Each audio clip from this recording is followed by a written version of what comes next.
L'armée de l'air israélienne a attaqué hier soir des cibles terroristes à Dakhla, à Beyrouth. Dakhla, je ne sais pas si vous vous souvenez, c'était le quartier général du Hezbollah, le quartier général de Nasrallah, dans la capitale libanaise.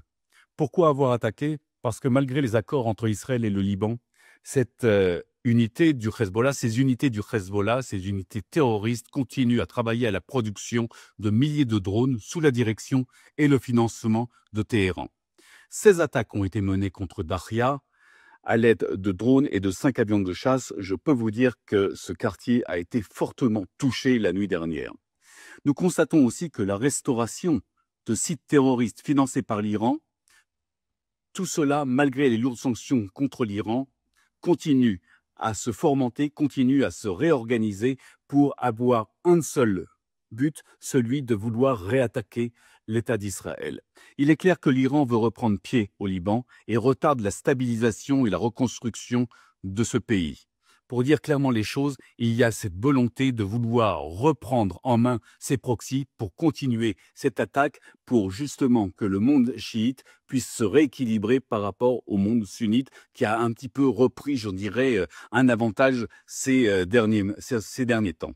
De plus, Téhéran aujourd'hui cherche à accélérer sa production de missiles balistiques et à aider ses milices tout en accumulant d'ailleurs d'importants achats de pectoral d'ammonium auprès de la Chine. Ce sont des matériaux qui permettent justement de fabriquer des missiles et c'est vrai qu'aujourd'hui, Téhéran voudrait peut-être réorganiser une nouvelle industrie de missiles afin de pouvoir, je dirais, pourvoir l'ensemble de ces proxys autour du monde.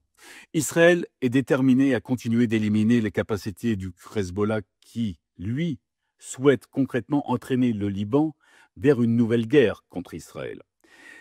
Donc imaginons un petit peu tout ce qui pourrait se passer dans la région lorsque les sanctions contre l'Iran vont être levées et combien d'argent ira aux organisations terroristes. Et imaginons 5 minutes, un petit peu, qu'est-ce que cela sera au moment où l'Iran aura accès à l'arme nucléaire.